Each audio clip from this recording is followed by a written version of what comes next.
You've talked now about very important matters concerning the Pope, and people talk about divisions in the church and concerns that the Pope may not have chosen the right word or said the right thing, something that 50 years ago people hardly would think of.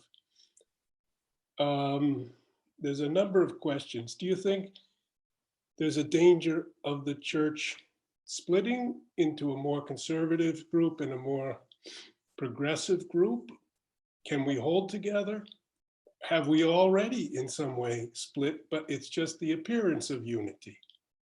And then are conservatives and liberals who love the church able to talk and come to a truly Catholic conclusion? Yeah, this is a big question, of course. I myself, if you just asked me yes or no, are we headed towards schism, I would say no. And my one caveat about that is we see that in Germany, there seems to be some kind of impulse toward going their own way. And the Holy Father has actually been very strong in trying to reel in those assumptions that the bishops in a particular country can take off in a different direction than the universal church. And I think that that shows that he himself is trying to hold as much as we can hold things together. I've got to say, I mean, you and I are both longtime veterans of, I think we've probably known each other 30 years, and we're longtime veterans of debates going on inside the church, that probably in the last 10 years or so, things have become more polarized even inside the church, even prior to Francis, than they were earlier. It's not only in politics and in public life in the West that polarization has become a serious problem. I mean, very, very stark polarization.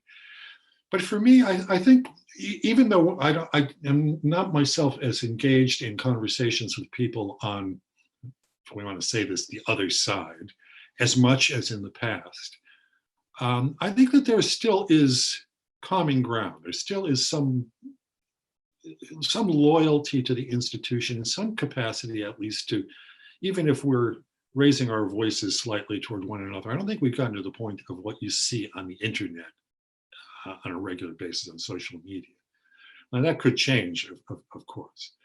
But for now, I think that there's still enough. I mean, we all know that there's a secular threat out there. Liberals and conservatives in the church, for example, know that things like materialism, consumerism, even environmental challenges, as much as conservatives might try to deny the more extreme views on environmentalism. There are a number of issues outside of the church that hold us together. And in terms of, those hot button issues like gays and, married priests and women deacons and whatnot, those are conversations that are going to go on for a while. I don't think those will lead to a split, but maybe I'm being Pollyannish. I mean, certainly we've got things going on in the church that 50 years ago were not. Do you have any judgment of the trajectory of Archbishop Vigano?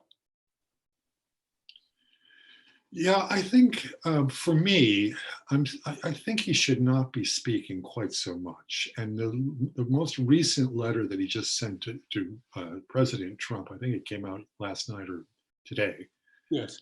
I think, to me, there's a conspiracy theory there that's not entirely wrong. That the currents that he's concerned about, I think, are all out there, and they kind of crisscross among various groups. But to me, he gives the impression of, there is something like the president of the religion of humanity and Lord of the world. And I don't think that that's quite right. I think that the devil is having a great time right now. And I'm waiting for 2020 to come to an end, because 2020 has been one of these years that we're all going to look back and say, wow, we even survived that, didn't we?